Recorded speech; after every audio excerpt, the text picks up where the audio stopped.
Hi friends, అందరికీ నమస్కారం. Welcome back to Gudivada వంటలు ఎస్జీవి వ్లాగ్స్. ఇవాళ నేను ఒక టేస్టీ రెసిపీ చూపించబోతున్నాను. టేస్ట్ అసలు చేదు లేకుండా అడిగి మరి తినాలనిపించే అంత గొప్పగా ఉండే కాకరకాయ జీడిపప్పు ఫ్రై.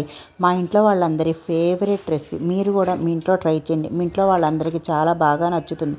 ఇంకా కావాల్సింది పదం స్టార్ట్ చేద్దాం. ఇక్కడ నేను ఒక అరకిలో దాకా అయితే కాకరకాయలను తీసుకున్నానండి. ఒక్కసారి శుభ్రంగా కడగండి.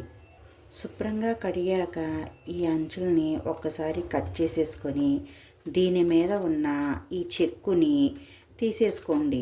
మీకు ఈ చెక్కు కావాలి అనుకుంటే ఈ చెక్కుని ఇదే విధంగా పెట్టేసుకొని కాకరకాయల మీద ఉన్న ఈ చెక్కు అంతా ఈ విధంగా తీసేసుకోండి. ఇలా తీసేసుకోండి. చెక్కు తీసేశాక మరీ సన్నంగా కాకుండా కాస్త మందంగా ముక్కల్ని కట్ చేసుకోండి. అన్నీ ఒకే సైజులో కట్ చేసుకోండి. కట్ చేసుకున్న ఈ కాకరకాయ ముక్కల్ని ఒక గిన్నెలో తీసుకోండి. ఈ కాకరకాయ ముక్కల్లో పసుపు, ఉప్పు వేసి కనీసం ఒక 20 నిమిషాలైనా పెట్టేయండి. ఇలా కలిపి ఈ కాకరకాయలోని చేదు అంతా దిగిపోతుంది. మూత పెట్టేసి ఒక 20 నిమిషాలు పక్కన పెట్టేద్దాం. చేతితో ఈ కాకరకాయలోని పసరునంతా తీసేయండి. ఇలా పసరునంతా పిండి తీసేసుకొని ఈ కాకరకాయ ముక్కల్ని వేరే గిన్నెలోకి తీసుకోండి.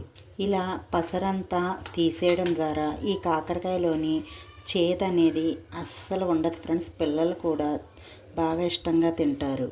ఇలా పసరంతా తీసేసాక ఇప్పుడు మనం స్టవ్ ఆన్ చేసుకుని స్టవ్ మీద బాండి పెట్టుకుని ఒక 3 టేబుల్ స్పూన్ దాకా ఆయిల్, వేడెక్కిన నూనెలో 1/2 కప్పు దాకా జీడిపప్పు పలుకులు, జీడిపప్పును వేసి ఎర్రగా వేగనివ్వండి.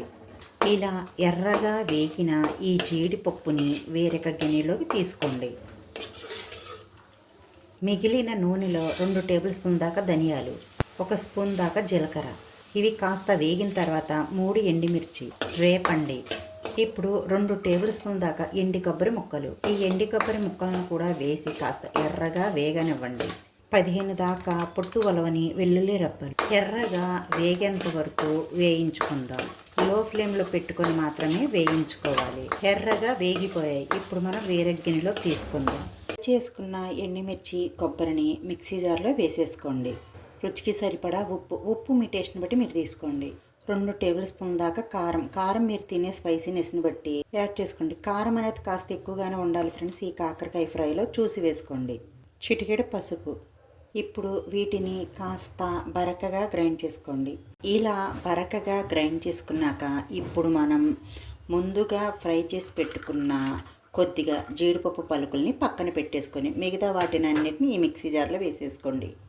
మరీ ఎక్కువగా కాకుండా కొద్దిగా అదే చిన్న గోలి సైజ్ అంతా చింతపండుని వేసుకోండి.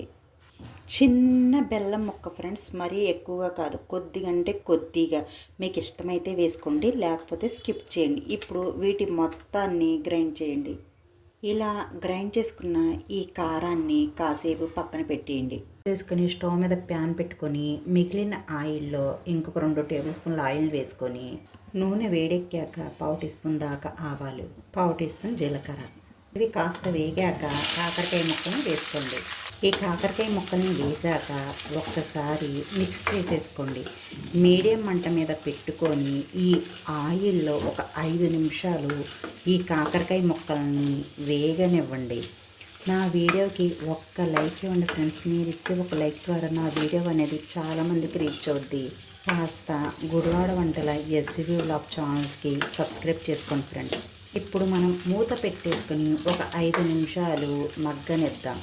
కాకరకాయ ముక్కలు ఒక 5 నిమిషాలు ఈ ఆయిల్లో మగ్గిపోయిన తర్వాత ఇప్పుడు మనం మీడియం సైజుది ఒక ఉల్లిపాయని కట్ చేసి వేసుకోండి. ఈ విధంగా బారుగా పొడుగుగా కట్ చేసి వేసుకోండి. కొద్దిగా కరివేపాకు ఒక్కసారి కలిపేసుకొని మీడియం మంట మీద పెట్టుకొని మధ్యలో కలుపుతా ఒక 20 నిమిషాలు దాకా చక్కగా వేగనివ్వండి. మూత పెట్టేసి వేయించుకుందాం. నిమిషాలు వేగిపోయిన తర్వాత మనం ముందుగా గ్రైండ్ చేసుకున్న ఈ కారాన్ని వేసేసి ఒక్కసారి కలిపేసుకోండి.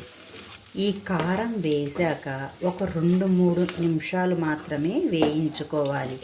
మీరు మరీ ఎక్కువగా వేయించితే ఈ కారం అనేది మాడిపోయి కూర టేస్ట్ అనేది మారిపోద్ది.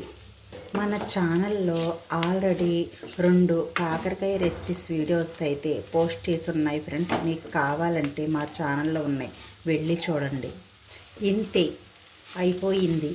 కాస్త వేడి అన్నంలో నెయ్యి దట్టించుకొని తింటే ఉంటుంది ఆహా అద్భుతం. మీరు తప్పగా ట్రై చేసి ఎలా కుదిరిందో కామెంట్ చేయండి. వీడియో నచ్చినట్టయితే ఒక లైక్ చేసి మా ఛానల్ని సబ్స్క్రైబ్ చేసుకోండి. పక్కనున్న గంట సింబల్ని యాక్టివేట్ చేసుకోండి. Bye friends, thank you for watching.